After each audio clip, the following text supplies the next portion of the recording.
So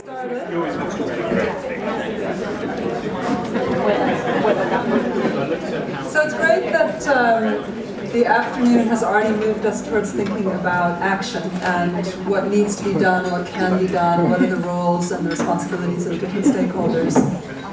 That's how we're going to wrap up the day as well. We're going to try to synthesize some of the recommendations that came out of the previous discussion and get perspectives from different stakeholder groups represented on the panel and here with me today on what are the opportunities for collaboration, what are the challenges that might block successful collaboration for a solution, and what needs to happen next to get a concerted multi-stakeholder effort to tackle these issues off the ground.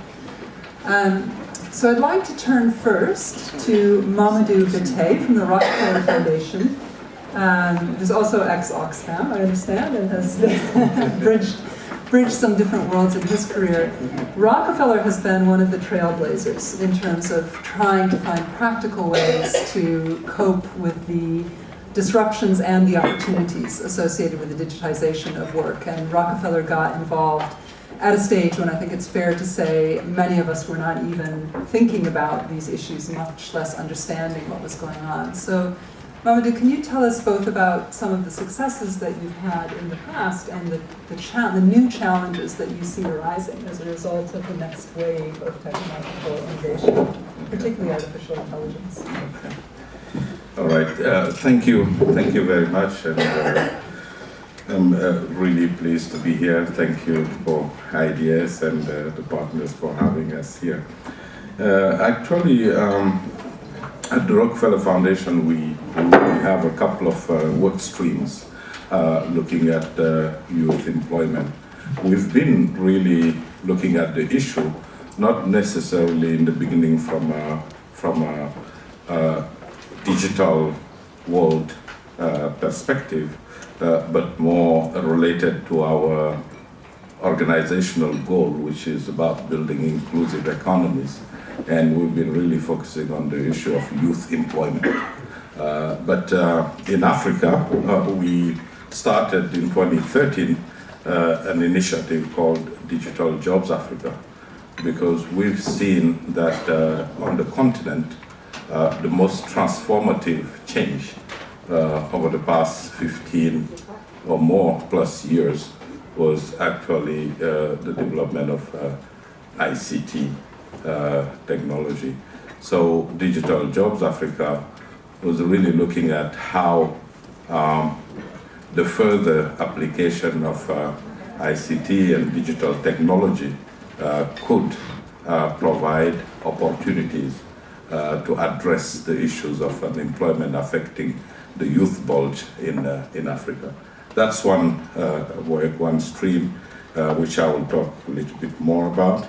And then in the US, also we started about the same time another initiative called US Youth Skills, which is also looking at the issue of how the youth in America, particularly those we call high impact workers, defined by youth who have a high school diploma level, but who do not have the skills to get into the job market, and how that can be addressed. So Digital Jobs was looking at three things. How do you get employers through ICT-enabled jobs can have more inclusive hiring through impact sourcing. And more recently, we launched a global impact sourcing coalition, which is made of 25 global companies in the BPO, in the business process outsourcing sector, that actually looked at embracing and promoting impact sourcing, which is an inclusive hiring practice that would give opportunity to youth that otherwise would not have to. Second, what we've seen was that for that to take place, you need to have a talent pool. So the youth need also to be trained and acquire the skills that would allow them to take those opportunities. And third, and through that, actually, what we have seen was that really the skills that were needed were not necessarily technical. Some of them actually around computer literacy, numeracy, etc. But more importantly, and what employers are not able to train for, and where they see most challenges, is around what is called essential skills or soft skills. So the training models we've been supporting are really looking at those type of skills. Over the past 3 years, we've supported about over 20 different models, and right now we are actually working at looking what the best-in-class model should be that would be taken to scale. But also alongside that, we've been doing some research as well to look at what how technology is affecting also the future of work. Because one of the lessons that we have learned is that we might be there is a big market failure there, because the skills that are needed in the digital economy are very different from those for which actually the education system is producing. So some of the research work we've been doing with Stanford, but also with WeGo, is really looking at what those skills in the future would look like, and how technology is going and globalization are going to actually affect those. So let me stop there, but this is really the kind of work that we have been doing.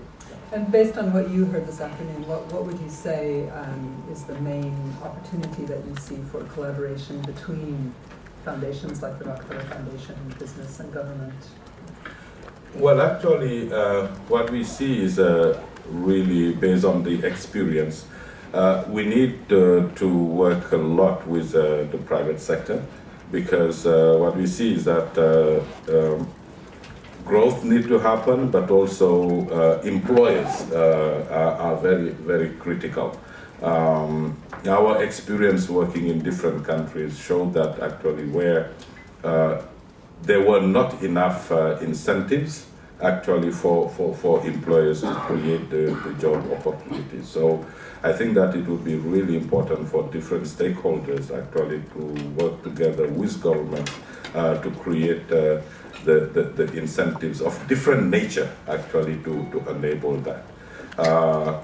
What we've learned is that even if you have the skills, even you make the training, actually certain conditions need to be there for employment opportunities to come.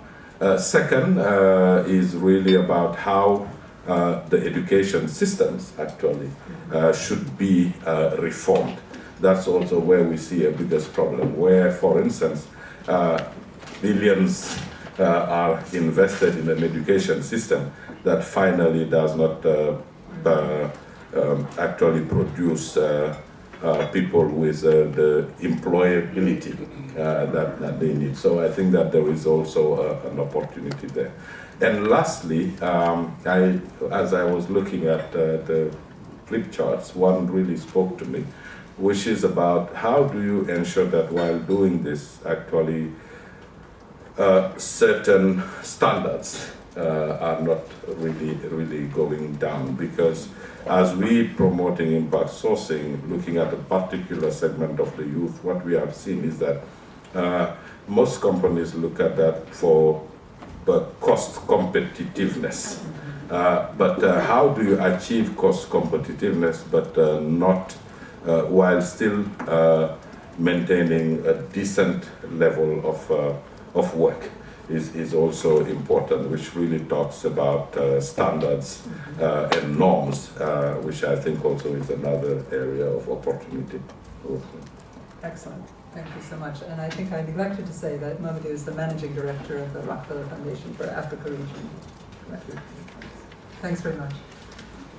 So Anna Pajewskaja, is that correct? Yes.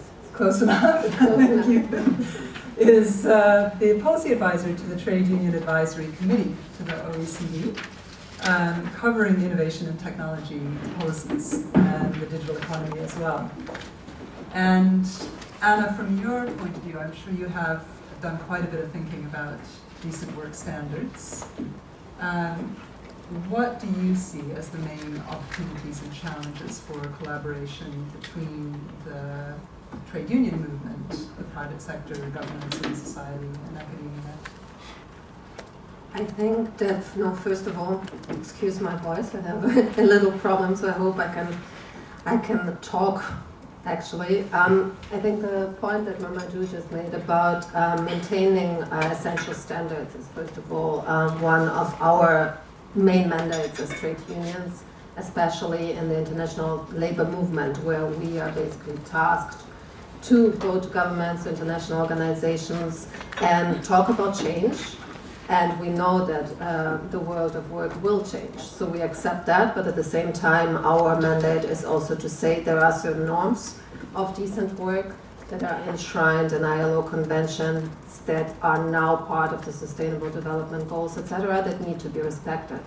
And so I think in this discussion today, when we talk about digitalization, what I realized going through the table discussions, for example, is that people understand different things when they talk about digitalization and have different priorities. So for the trade union movement, we also look at very different sectors, at very different workers and job profiles that are affected by digitalization. So for me, there are at least, I say at least because there are much more, but at least 3 major challenges that also open up opportunities for closer collaboration between all the stakeholders present here or being put up on those boards, which is first of all understanding the scale of technological change and of digital diffusion when it comes to platform work and of the use of data, use of digital tools. And here we need to make differences between technologies.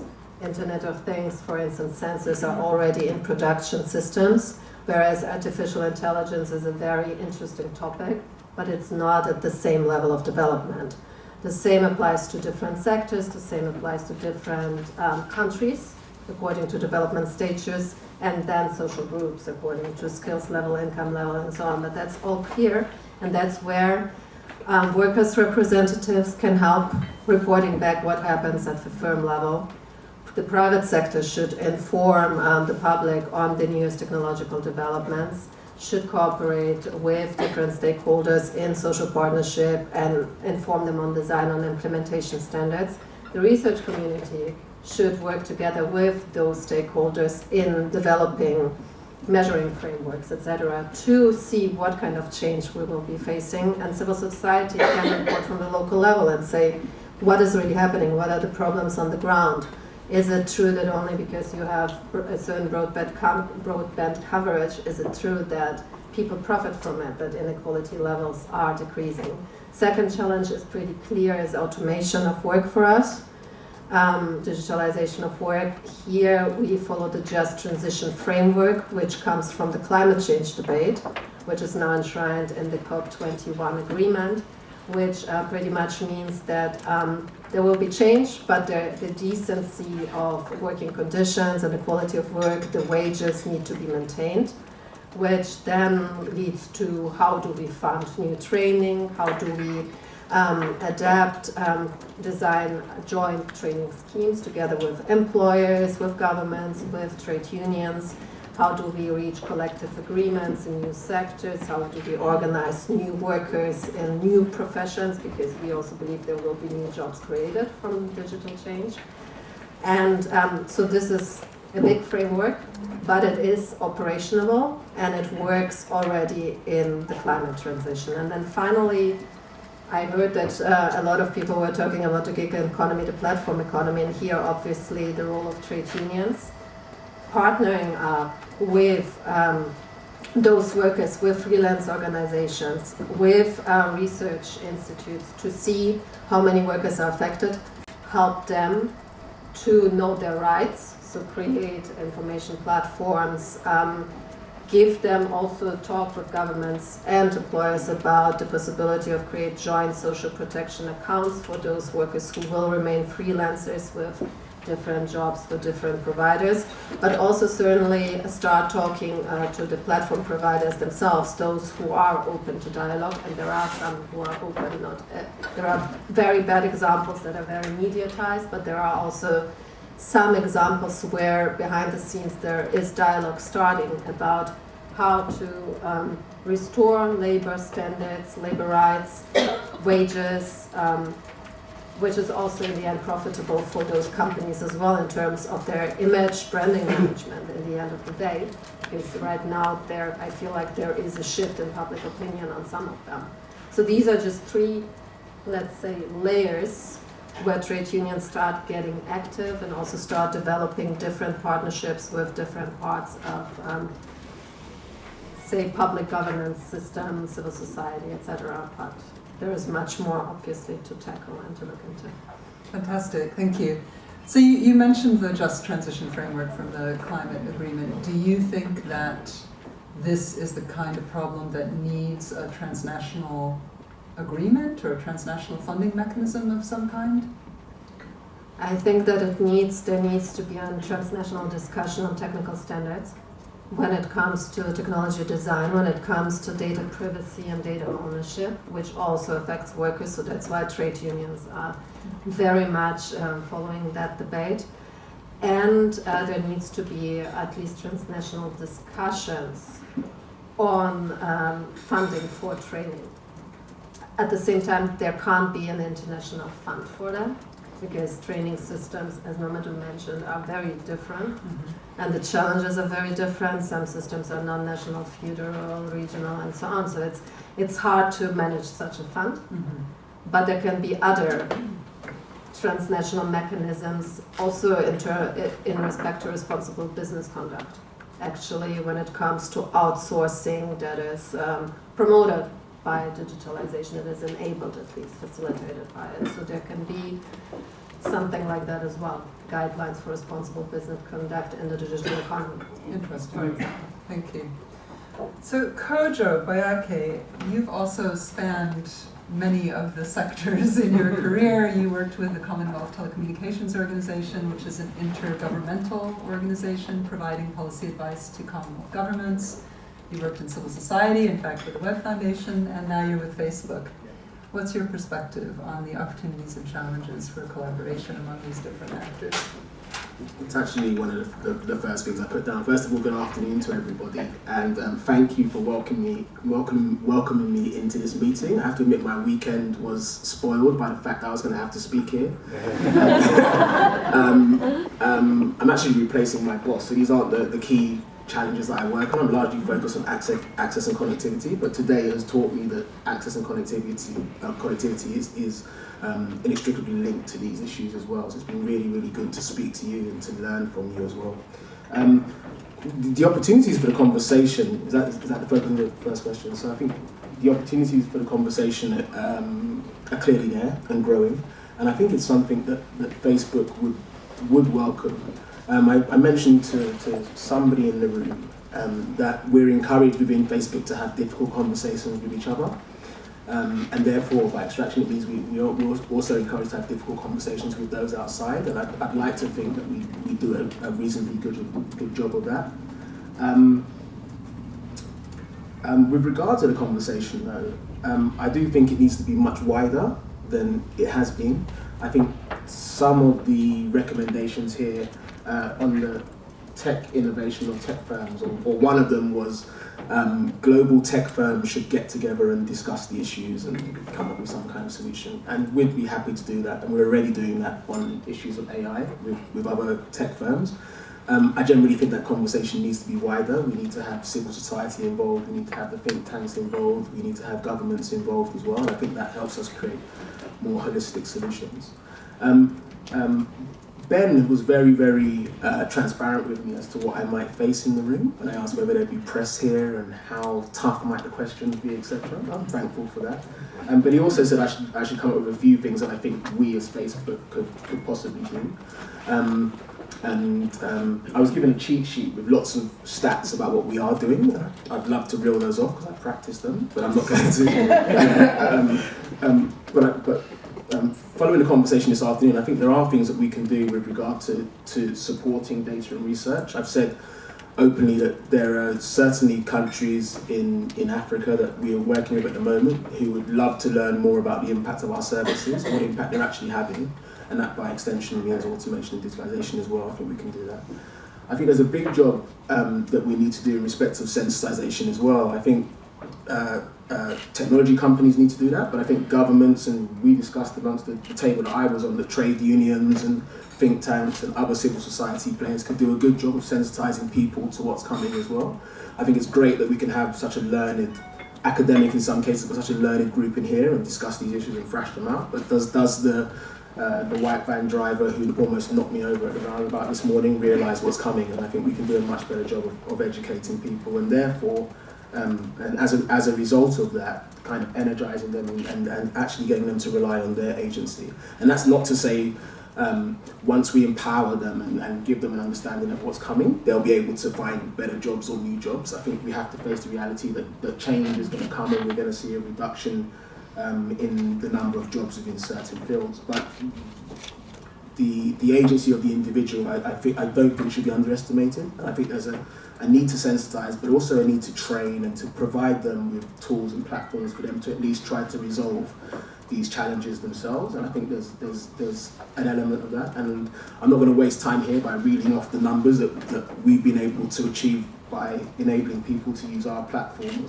small to medium businesses, some of the more marginalised people in rural areas and women, for example, to use our platform to actually really create jobs for themselves and for others, and to have the confidence to state in research that we hold that they want to go on creating jobs for others as well. And I'd be happy to share some of those stats with people afterwards. As I said, I think this is all fundamentally linked to issues of access and connectivity as well. How do you give people a chance? How do you sensitise them? Well, you immediately need to give them access to the tools and the capacity to create chances for themselves, but also to engage and learn. We had wide-ranging conversations in here as to how workers would react, and I think it's very difficult to come up with broad-based solutions that would cover all types of workers. They all face different challenges. I'm mindful that much of my work is in Africa, where 25 to 28% of people have an internet access, and somebody reeled off a stat in the room that there are many countries developed that have 80% mobile telephone. When you actually dig down, it's not 80% because there are people with 2 lines, etc. So the first thing is, how do we resolve this access and connectivity problem? How do we first give people access to what I feel is important, which is internet access, and then the devices to actually use that internet access effectively enough? And I think tech companies and other supporters together need to be able to resolve that problem first as well. I think I'll stop there. I had a fifth, which was champion of ethics, but I'm sure we'll explore that as we go along. So on that note, what about Anna's suggestion of a international agreement on standards for artificial intelligence and outsourcing? Would Facebook run a million miles from such a discussion, or is that something you would be willing to entertain? We're never going to run a million miles for the discussion, and we always think it's important to be either in front of it or at least involved. We're not going to run from it. On a personal note, reading the wonderful background paper produced by Ben and colleagues over the weekend, I'm struck by how urgent it is for us to be in front of this issue and to start tackling it now. I'm always struck by how hard it is to first of all establish and then agree and sign transnational, international agreements as well. So while I think that's fantastic, I'd rather, on a personal note, I'd rather focus on impact and what we can do, whether I'm being short-sighted and we need an international agreement between tech companies and everybody else in order to fulfill these the objectives that we want to do. I don't know, but international agreements for me can take a long time, and we're talking, what we're looking at this today, 13 years between now and, am I right? 13? No, sorry. Yeah, 2017, so 13 years between now and 2030. Do we have time to sit down, get those agreements in place and then resolve the challenge? I'm not sure. Good point. Thanks. So finally, Duncan Green is Senior Strategic Advisor at Oxfam and author of From Poverty to Power. He also has a new book out called How Change Happens, and it draws on his long experience of trying to get different stakeholders, often with competing interests and views, to work together on big global issues. So Duncan, what do you think of what you've heard today? Well, I like the Kojo's thing about being asked to do difficult conversations, so that sounds like a good sort of description of my job. So, impressions of the today. You would never want to listen to me about digital tech. I'm a bit of a troglodyte, so I'm going to talk about a few impressions and then the stuff I've been doing on theories of change and how change happens, and trying to apply that to the conversations I've heard today. First, there's a lot of people out there who don't actually believe a lot of this. Okay, there's the basic point of, is it true that someone said right at the beginning of the day that more jobs are being destroyed than are being created? And I think with that, you've got to make that case and win consensus on that case. At the moment, you have a sort of right at the top, people are saying, but unemployment is not going up in many countries. You've got people in the middle saying, well, we've got all these experiences of jobs being destroyed, and there's no clear consensus on that. So the first point is it true? Second, who is we? When in these kind of gatherings, people stand up and say, we must do this and we must do that. And I have a kind of alarm bell whenever anybody says we. Who is we? The illusory we of the aid business is often the case, in other conversations. And the best way of thinking about the who is the we bit is getting into the power and the politics of the kinds of changes people are suggesting or thinking about. And what I wanted to do is just come up with some of the things that have resonated here because I've seen them in other conversations on other issues. So the bottom-up empowerment question, it's really not enough to say we're going to do access to information and transparency and that should sort it for poor people. I'm basically, as an Oxfam person, I care about the bottom left of the 2x2. And access to information and transparency is only a tiny part of what has to happen. What is the discussion on organisation, on digital trade unions, on advocacy, on how do you actually empower the people who are going to get short shrift from these changes? I think critical junctures, scandals, shocks, meltdowns, historically have a massive role to play. I'm just trying to imagine what the digital equivalent of the 2008 financial crisis would be, because when that comes, that's when you can get really big policy shifts very quickly. So we need to think politically about changing policies and changing practices. Second point, learning from the whole debate on trade and value chains.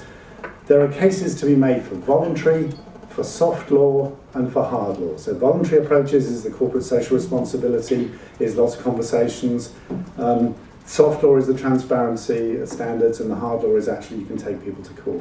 We need to be clear which combination in which jurisdiction we're talking about and which has the most chance of getting agreed. I agree with Kojo, 13 years is a blink of an eye in world trade negotiations, so we may want to be a bit sceptical about building some big new international superstructure, especially right now in terms of the appetite for international action. Multi-stakeholder initiatives, it's a really good spread of organisations and types in the room, much bigger than I'm used to. That's very positive. All our experiences, you get the most fertile, interesting events and initiatives coming up out of these very, very diverse coalitions. So I think very positive here. Just one wacky thing that came up, I've been very involved with something called the Robin Hood tax, which was invented in the 1970s as the Tobin tax. No one took any notice of it until a critical juncture, the 2008 financial crisis, at which point a big campaign was launched. They rebranded it something more interesting, the Robin Hood tax, and they've got 10 countries in the EU negotiating it. If your problem here is basically like the problem on globalization and trade, which is that you've got to compensate the losers out of the profits of the winners, you're talking some form of taxation.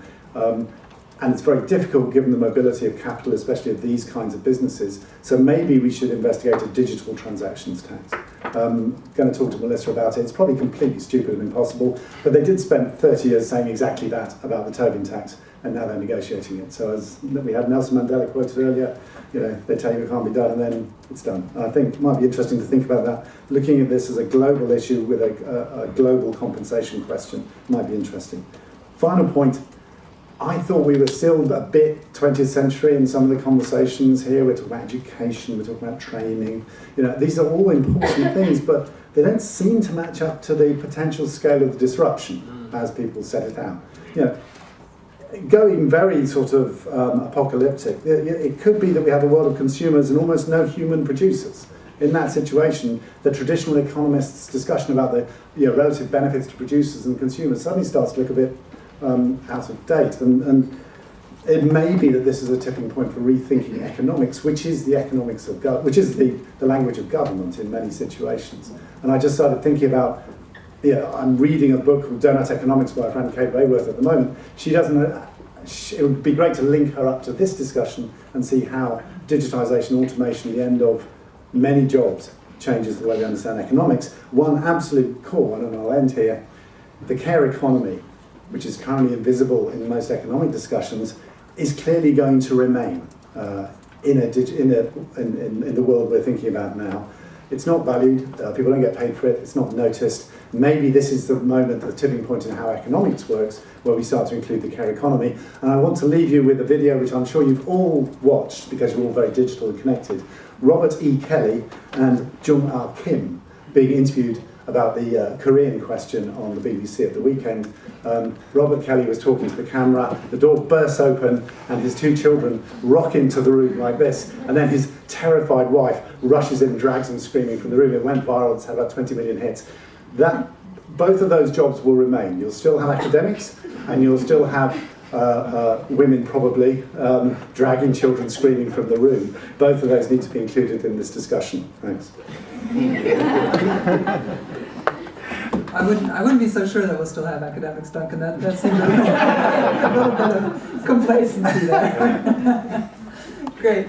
So I think we have time for a couple of rounds of questions from the audience, and then I'm going to hand back to the panelists for a very, very quick final thought. Let's try to get, say, 3 questions in one go, and then we'll parcel them out as usual.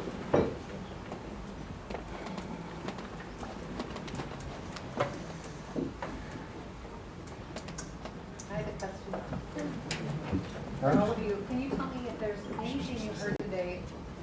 Can you tell me if there's anything you heard today, Pat Kristen with your media group, that very much surprised you?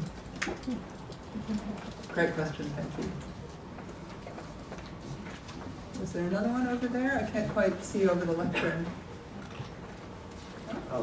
You okay at the front? Yeah, hi. What does the panel what think the implication of the digital economy and globalization is going to have on innovation? Okay. And one more. Okay.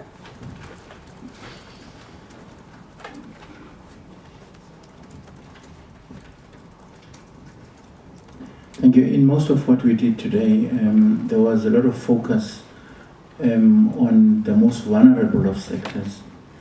And that also goes with low levels of literacy and other things, being maybe ignorant about the world we're talking about today. I'd like a comment in terms of that bridge between those people and the whole impact of what we're talking about, digitization. How do we move those people from where they are up to where we are? The relevance of that, be it from Facebook across the board. Thanks. Okay, thank you. So I'm not going to ask each member of the panel to comment on each question, but is there anyone on the panel who was surprised by something today and wants to share that? I was surprised by one thing. It wasn't said in any of the sessions, but Valerie, who's sitting there, I had a conversation with in coffee. Sorry to point Valerie.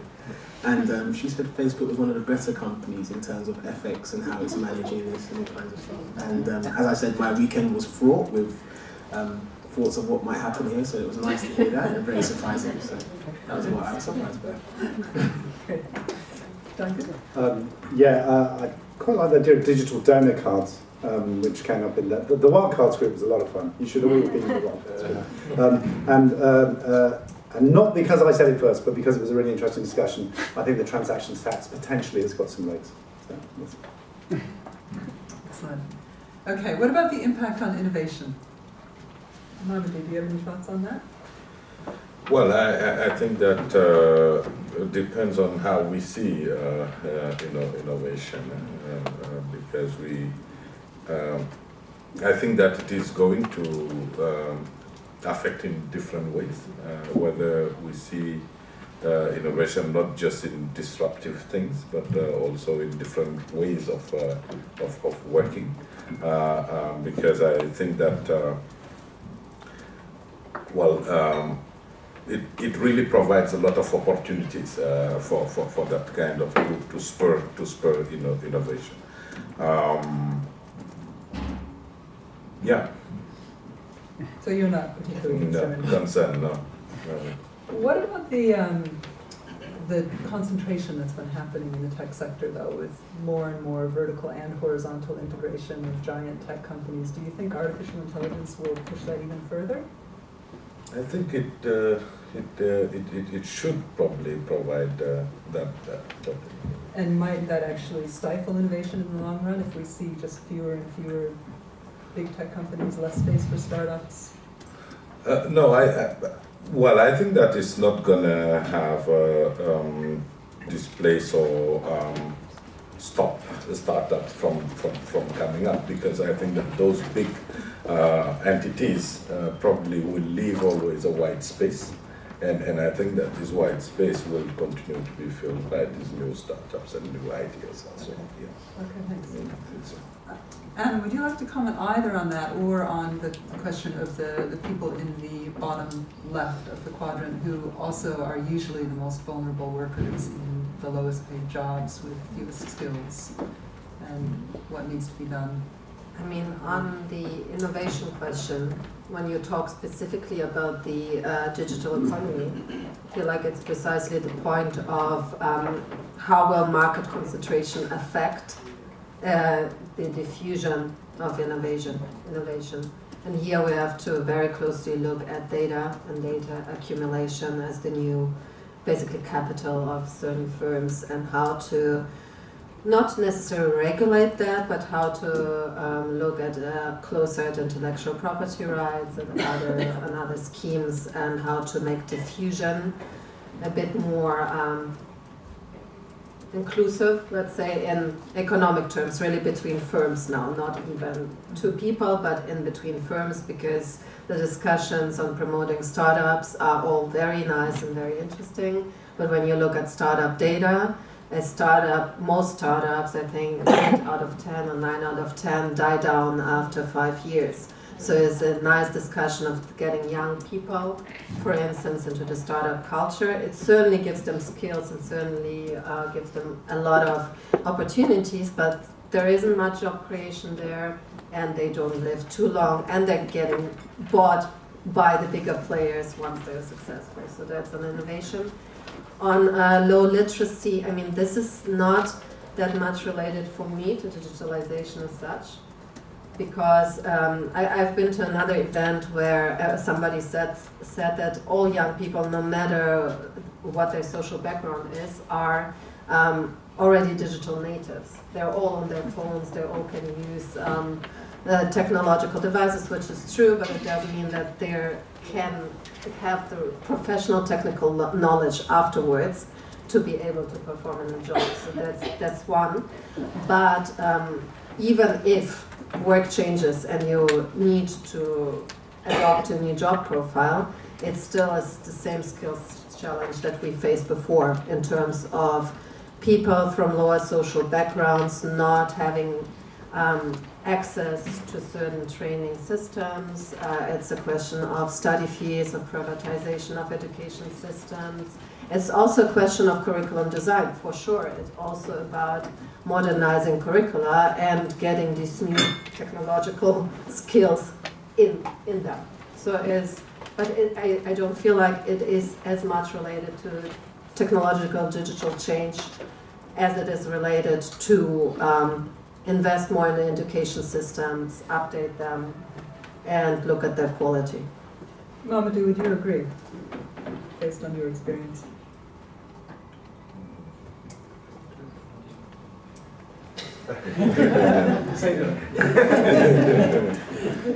Is it just a matter of investing more in fixing the public education system, or is there some more fundamental transformation that's needed for digital skills?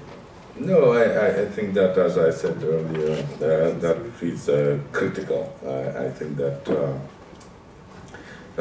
in many ways the skills, I would call it revolution, right? In fundamental change would be critical to all of them. But obviously, the spread of technology and access by the young people of today also provides another sort of range of opportunities as well. But I think that couldn't go without really looking at how skills are developed for the works of the future. I think that would be critical and a basic thing. So that's to be where our done. focus should be. Yeah. Okay, next round of questions. Great, and I'm only taking questions from women in this round because we had three questions from men in the first round. So there, and there. Thank you.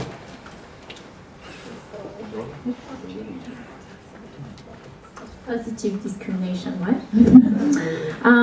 Yes, well, I'd like to ask the multi-stakeholder panel to kind of share some ideas about how we can break these barriers to cross-sector collaboration, and thinking about the ideal conditions, the mechanisms, and perhaps the skills required for launching more and more better and more effective multi-stakeholder initiatives and addressing SDG 17 especially, which is around cross-sector partnerships. Thank you. Right behind, yeah. Thank you. And Lenny Wong from ODI. I guess I was very struck by Duncan's comments about the danger of a sort of 20th century response to a bunch of 21st century disruptions, and I think it's something for us all to take away. And I guess I was thinking about the connection between that and some of Ben's remarks this morning about learning from history of innovation and transformation. And one of the things I've been told, maybe others will tell me if this is right or not, is that when the printing press was introduced, one of the things you saw was a spike in suicide rates because people started to read, largely the Bible for the first time and thought this was real life events that were happening. And it led to kind of mass hysteria, including mass suicide rates. So there are all these unanticipated effects in terms of human behaviours that I think when you're in the midst of it, it's very hard to disentangle and see those trends, and very easy to look at with hindsight and to see how these things were connected. So I guess I was thinking, how good are we collectively, or maybe so that Duncan doesn't heckle me, how good are you on the panel and your organisation at sort of doing this kind of future visioning? So I think it feels like our timeframes are still the next 5-10 years, and investments in training, education, etc., rather than what's the big shifts in terms of where our societies are going. Right. Thanks. And then over there.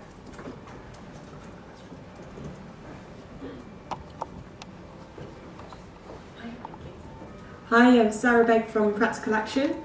So I just wanted to ask the question, how much are we assuming that people have access to information, and to what extent are we maybe blanketing people who are actually just becoming more isolated? And then lastly, how do we keep a balance between digital and human interaction and also allowing innovation at the same time? Thank you. Okay, great set of questions. Thank you, guys.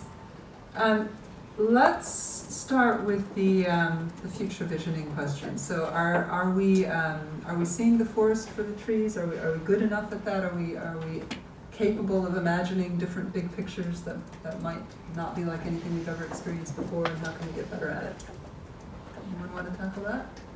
Only if I can do the multi-stakeholder one as well. Oh, yeah, perfect. So Bible's fake news. I love this. This is interesting. I have to think about that one. Unanticipated effects. I think spending a whole lot of time scenario planning trying to predict unanticipated effects is a massive waste of time. What we need to have is much better fast feedback and response mechanisms so that when things start to change, we pick it up early rather than late and have a mechanism in place to respond.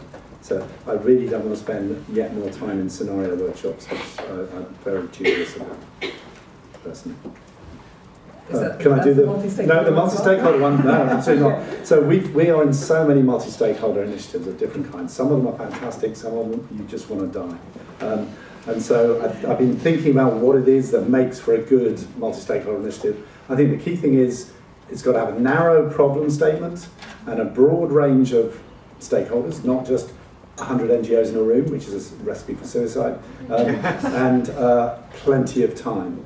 And it's got to, often what happens is you spend that time, you give yourself tasks to work on together to build trust, but the big stuff happens when there's a crisis. And then everybody's got the trust in place, you can react quickly to the crisis, and then you can do some really good stuff.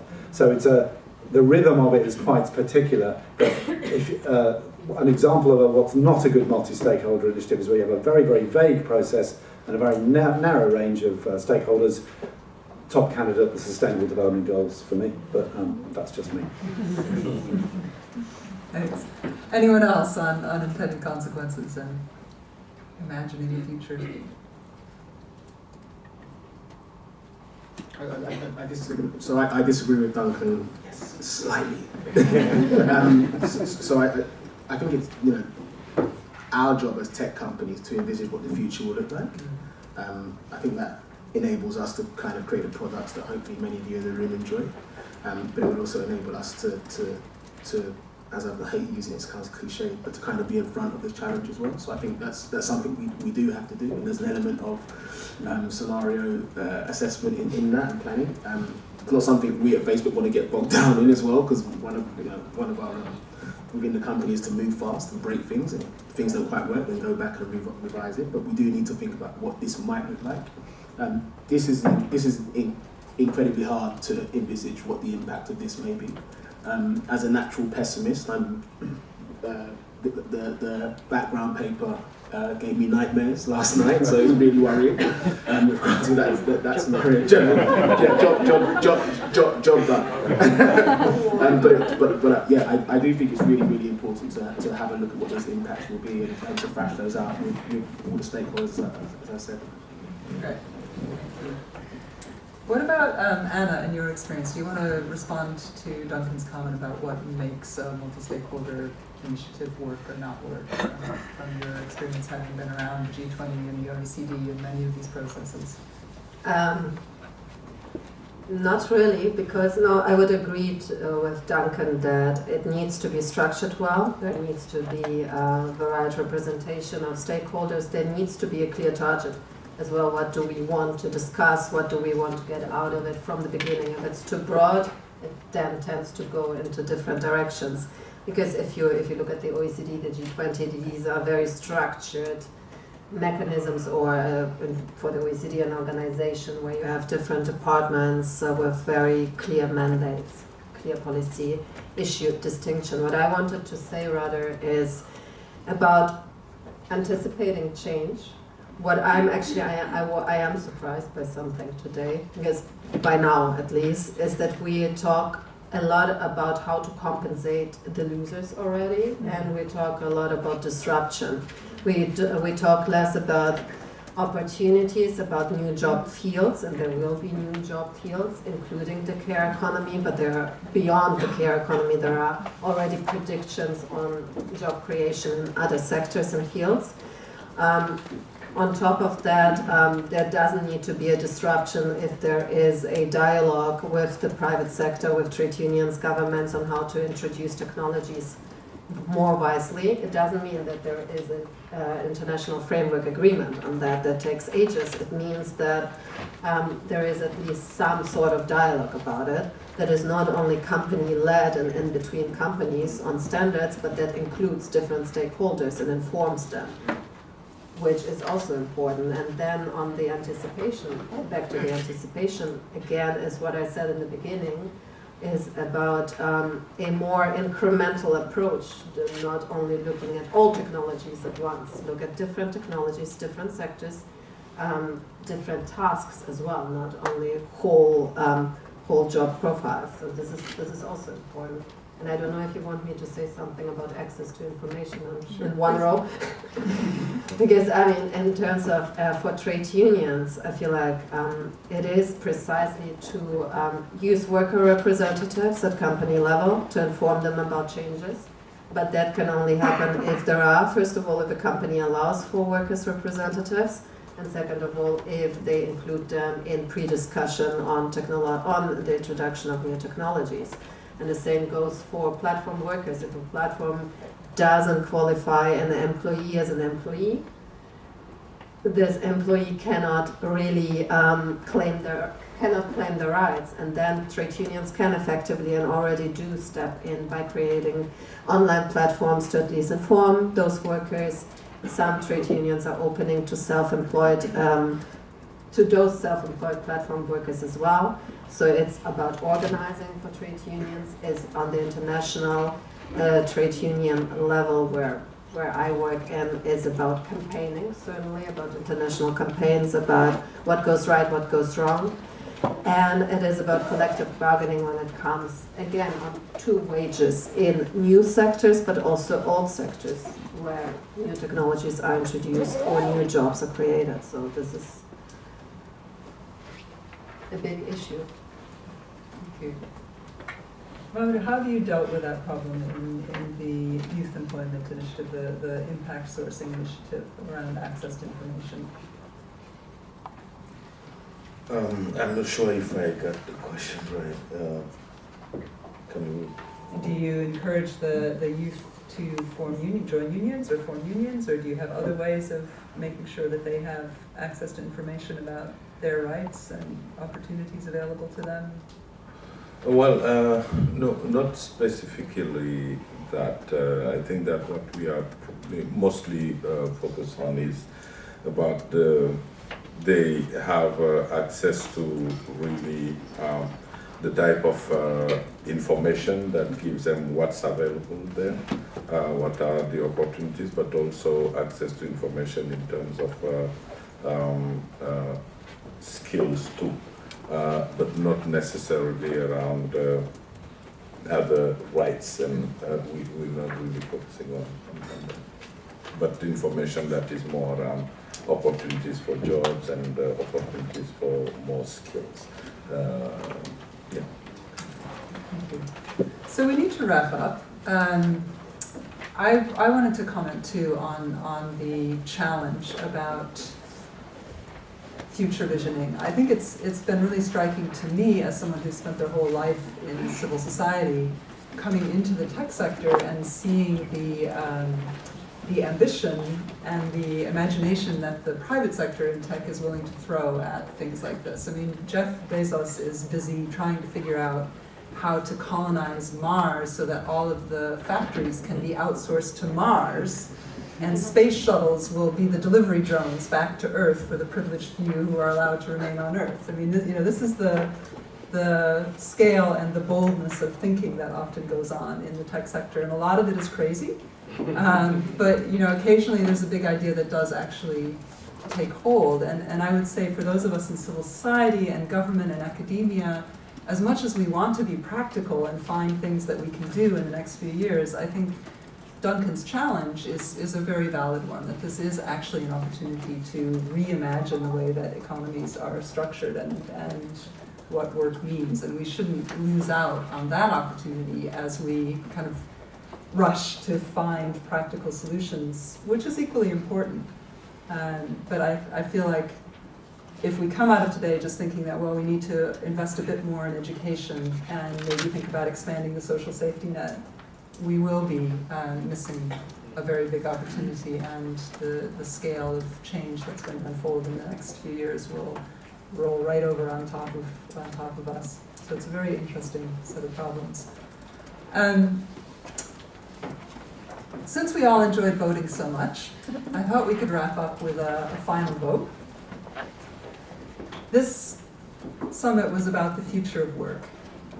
After hearing all that you've heard today, do you feel optimistic about the future of work? and about our collective ability, working across sectors in multi-stakeholder ways, to harness new technologies for decent and just work?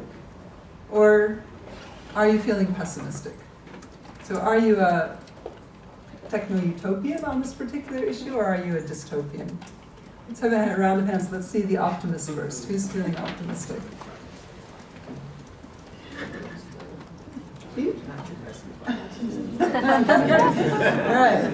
And who's having nightmares in Kojo's phrase? Is there a middle ground?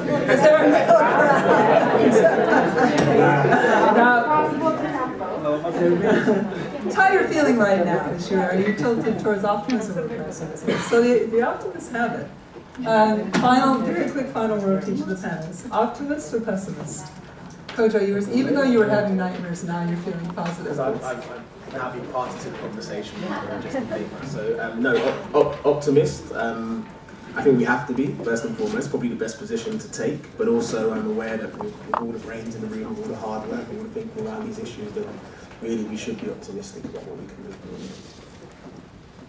do. Well, we need to be optimistic, because otherwise, with the right standards, we could create something that is a good environment for work.